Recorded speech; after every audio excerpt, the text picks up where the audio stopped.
ദേശീയപാത നിർമ്മാണത്തിലെ ഗുരുതര അനാസ്ഥയാണ് കോഴിക്കോട് എലത്തൂർ സ്വദേശി രഞ്ജിത്തിന്റെ ജീവൻ പൊലിയാൻ കാരണം. കഴിഞ്ഞ ഫെബ്രുവരിയിൽ ചേവരമ്പലം ബൈപ്പാസ് ജംഗ്ഷനിൽ ബൈക്ക് റോഡരികിലെ വെള്ളക്കെട്ടിൽ മറിഞ്ഞാണ് യുവാവ് മരിച്ചത്. ഇതിനു മുൻപും സ്ഥലത്ത് ഇരുചക്ര വാഹനം മറിഞ്ഞ അപകടമുണ്ടായിട്ടും മതിയായ സുരക്ഷ ഉറപ്പിക്കാൻ നിർമ്മാണ കമ്പനി അന്ന് തയ്യാറായിരുന്നില്ല.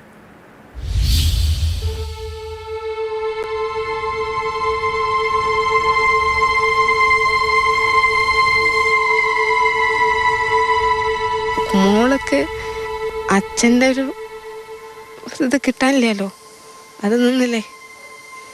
അവൾക്ക് മുന്നോട്ട് പോകുമ്പോൾ എല്ലാ കുട്ടികളും അച്ഛന്മാർ ആയിട്ട് നടക്കുമ്പോൾ എന്തായാലും അതിൻ്റെ ഉള്ളിൽ ഫീലിംഗ് ഉണ്ടാവേ.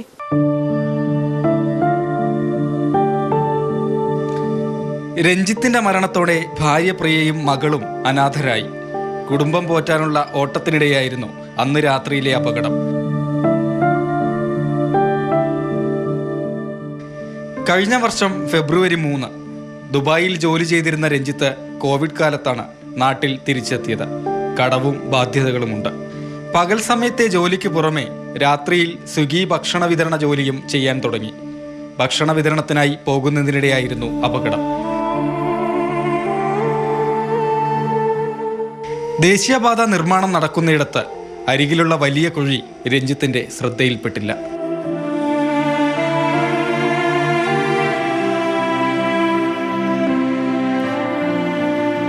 നാളധികമായിട്ടില്ല. ഇന്നിപ്പോൾ ഇവിടെ സംരക്ഷണ ഭിത്തിയുണ്ട്. നിർമ്മാണം നടക്കുന്ന സമയത്ത് ഭിത്തിയോ അല്ലെങ്കിൽ സംരക്ഷണം നൽകുന്ന എന്തെങ്കിലും വസ്തുക്കളോ ഉണ്ടായിരുന്നുവെങ്കിൽ ഈ അപകടങ്ങൾ സംഭവിക്കില്ലായിരുന്നു.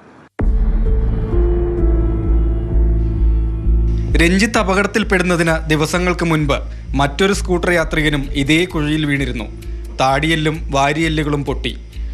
നാട്ടുകാർ തുടർച്ചയായി പരാതിപ്പെട്ടിട്ടും ആവശ്യത്തിന് മുന്നറിയിപ്പ് ബോർഡുകളോ ഡിവൈഡറോ വെക്കാൻ ആരും തയ്യാറായില്ല.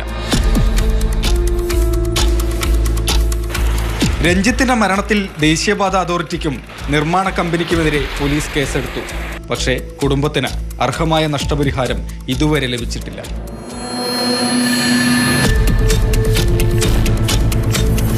അനാസ്ഥയുടെ ഇരകളാണ് ഇവിടെ ജീവൻ പൊലിഞ്ഞ രഞ്ജിത്തിന്റെ കുടുംബം. നഷ്ടപരിഹാരത്തിനായി ഇപ്പോഴും നിയമപോരാട്ടം തുടരുകയാണ്. ജോം ടി കെയോടൊപ്പം Rahul K V, Mathrubhumi news, Kozhikode.